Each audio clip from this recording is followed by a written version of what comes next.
modus ng ilang scammer ngayong panamang magpapasko. I-clone ang mga bagong credit card para makapamili ng libre charge sa may-ari. Mga pasaherong uuwi at magbabakasyon, nagsisimula ng dumagsa sa ilang pantalan, paliparan at bus terminal. Hirap at sakripisyo ng ilang bayaning OFW. Sinuklian ng maagang pamasko sa pag-uwi nila sa bansa. Mga Katolikong pari, pinayagan ni Pope Francis na magbasbas sa same-sex couple pero nilinaw na hindi ito kasal.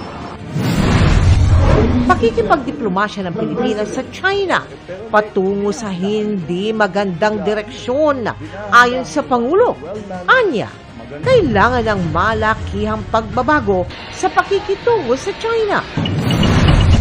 Maki-food trips sa mga signature dish sa itinanghal na Creative City of Gastronomy, ang Iloilo City. Sa Negros Occidental, dayuhin naman ang paandar na jeep cycle sakay si Santa Claus.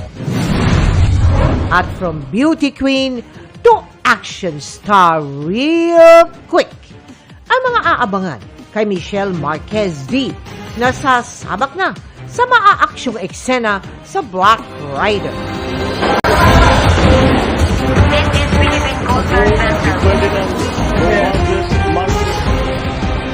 Live mula sa GMA Network Center, ito ang 24 Oras.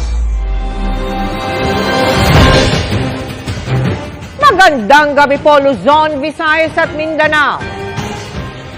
Huling Martes na bago magpasko, pero para sa mga humahabol sa pamimili o Christmas shopping, doble ingat ha, lalo na kung ang gagamitin ninyong pambayad ay credit card.